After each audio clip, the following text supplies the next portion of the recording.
Great evening. So humbled and appreciative that you would spend some of your time with me. So let me be responsible with that time tonight. Happy 2024 coming in. Hope you had a tremendous 2023. Tonight, covenant to conviction. Covenant to conviction. This is a message that I had dropped to me for going into this next 365. I want to be very, very direct and to the point and get out of your way. Covenant to conviction. As you go into this next chapter, this next year, this next stage of your life, even no matter where you may be, when you may be watching this, the root of you accomplishing everything that you want to accomplish, becoming the fullness of who you're able to become as a man, you know, tapping into purpose and accomplishing your mission is going to start with the covenant that you have with the creator. So we're going to talk about covenant to conviction, but it starts with covenant. Starts with covenant. And that covenant is an agreement. It's an agreement between you and the creator. You and God, infinite intelligence, however you come to understand the uncaused first cause, the causation of existence, the most high.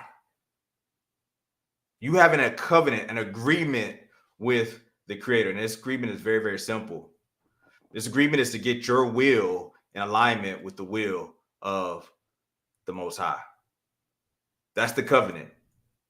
See, for you to accomplish the fullness of what you want to accomplish, it would stand the reason that you would go back to the creator and ask why you were purposed to be created, and make sure that the human will that you have, something that you've been gifted with, you're using it to align with the will of why you were created. See, it's the creator of a thing that gets to determine the purpose and the reason that thing was created. But we have this wonderful thing as human beings called free will. And so that will is very, very powerful. We know the power of human will, particularly when it manifests through a man, a solid, a masculine man. His will is super powerful. But what if you're using that will not in the way that it was designed? You can use your will. You can will yourself in the wrong direction. You can will yourself toward things that are not what you were designed and created to do. And so your prayer and your meditation should be on making your will in alignment with the will of that created you. And so get in a covenant, get in an agreement, just make the decision, decide. A conclusion reached after consideration, that's a decision. A conclusion reached after consideration. Give some consideration that you are better off aligning yourself with the will of the creator. There is a will for your life. And just make a decision today, right now, that you will use your will to line up with the will of that which created you. And you may not even know what that is at this point. You may not even know what that is. The beauty is you can make that covenant, you can make that agreement before you even know what that will is. So you say, nevertheless, let not my will be done, but the will of that who created me, let that come to pass in my life. And I might not even know what that is. You can make decisions without having full clarity of exactly what it is. You can have a decision to trust without having all of the information. Without having all that's not blind faith. I don't want you to mistake that as blind faith. See, faith is the substance of things hoped for, the evidence of things not seen. So there is still some evidence. See, and there's some substance. But everything may not be fully revealed. Everything might not be fully seen, but there's evidence. And there's certainly evidence of a creator. There is evidence that you were designed to accomplish something. So you just make the decision that, hey, whatever that thing is, even if I don't know exactly what it is yet, whatever that thing is that I was designed to do, I'm going to make an agreement today that I'm going to search. I'm going to move toward. I'm going to strive. I'm going to press toward manifesting that and making it happen. That's the covenant that you're going to go into. But then what will happen from there, you're going to go from covenant to clarity. See, when you just make the decision, the clarity comes afterward. Sometimes you've made a decision in your life that you were going to do something and you didn't know at the time you made the decision, you didn't know how you were going to make it happen. It may have been a job. It may have been a relationship. It may have been something that you wanted to pursue, somewhere you wanted to go, something you wanted to do. And you said, darn it, I'm doing it. I'm going there. I'm getting this. I'm acquiring that relationship. I'm acquiring that opportunity. I'm pulling that thing to me. I'm going out there to get it. And I haven't the slightest clue. And that was in spite of the naysayers. People say, well, how are you going to do that? You don't have the money. You don't have the credentials. You don't have the qualifications. They're not paying any attention to you. And you said, I don't care. Over, under, through. I'm going to make it happen. So you made an agreement. You made a covenant that you were going to make it happen. And you didn't even have the clarity yet on how you're going to make it happen. But what happens is because you made the decision, because you made the covenant, you made an agreement that you were going to make it happen. Then after that step, clarity provides itself.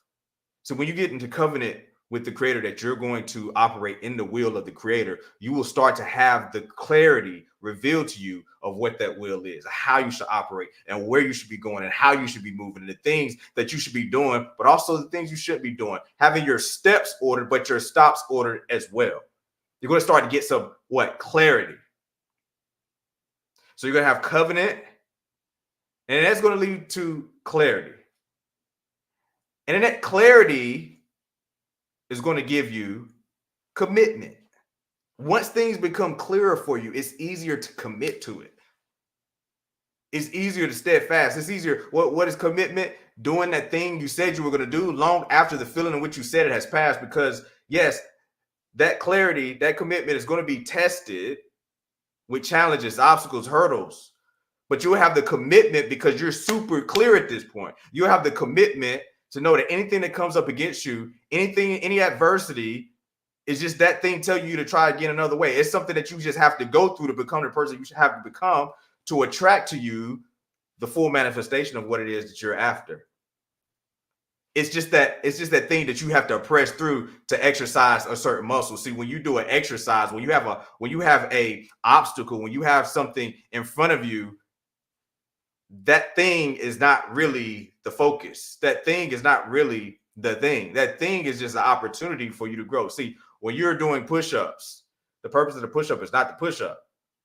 The purpose of the push-up is to develop upper body strength. When you're doing a squat, the purpose of the squat is not to squat. The purpose of the squat is to develop lower body strength. When you're going through, pushing through this obstacle, jumping over this hurdle, making it around this adversity, it's not about the adversity, the obstacle, or the hurdle. It's about you developing the muscle, the strength, the upper body strength, the lower body strength, right? The stamina. It's about you developing the qualities that you need to become what it is that you're called to become. So you start off with covenant, that agreement, then you get some clarity, then you have commitment. That commitment will help you to get through those adversity, and that adversity is developing the qualities that you need. And then when you look up, all of a sudden you start to form some consistency. You start to perform some consistency. So you had covenant and clarity, then commitment, and then consistency, because you're doing that thing even when you don't feel like doing it. And with consistency comes competence. Because when you first start something out, it's going to be the worst you're ever going to be at. But repetition is the mother of knowledge. And you only know something to the degree that you practice and get results. So the more you do it, the more you're consistent, the more your knowledge, your actual knowledge of that thing increases. Not your conceptual understanding.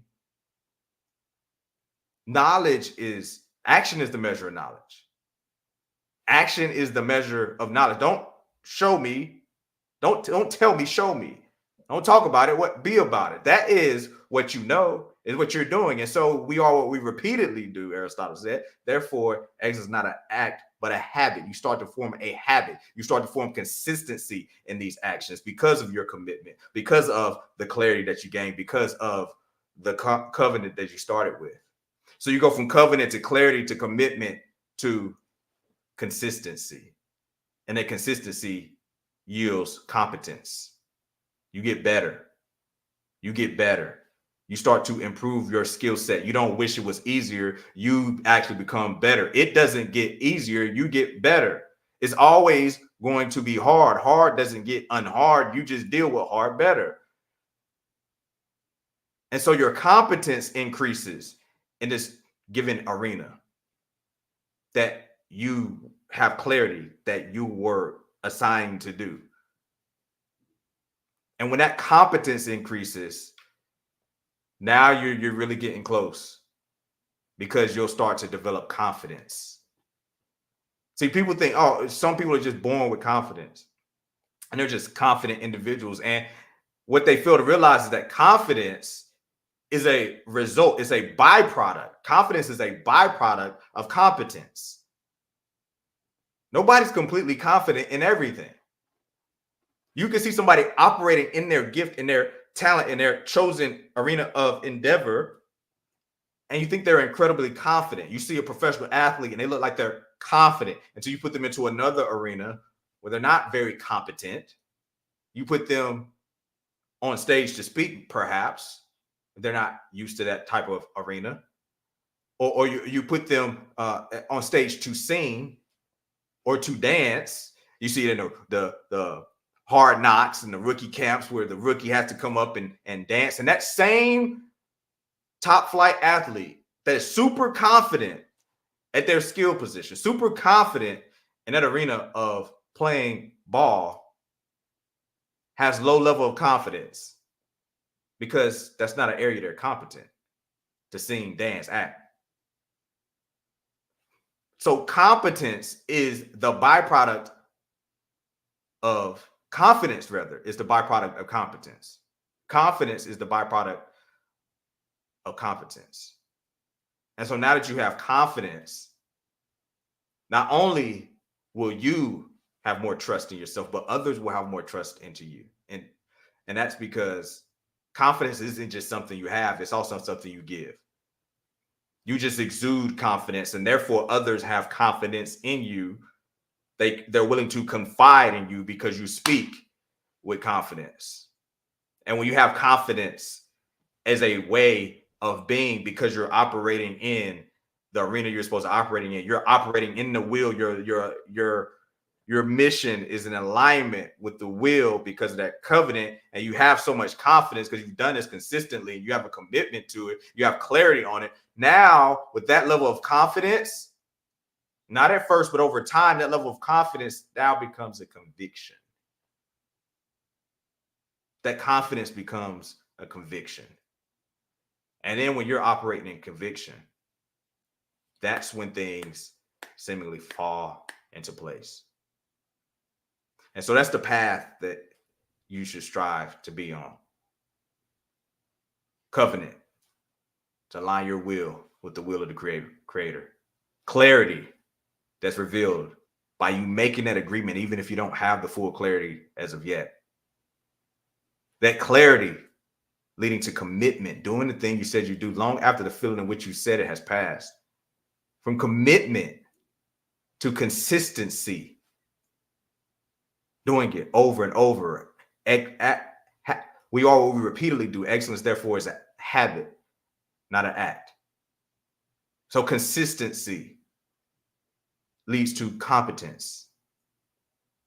We know something by doing something, not just through a conceptual understanding. The more we do it, the more competence we get. And then that competence leads to confidence. And confidence isn't just something you have, it's something you give. You exude this confidence. And others will confide in you, trust. And then that confidence builds into a conviction. And that conviction will attract to you more than your wildest dreams. So that's from covenant to conviction. And that is the focus of the next stage of your life. So between now and the next time our paths cross, between now and the next live stream, I want you to go out there, be relentless, rest, repeat.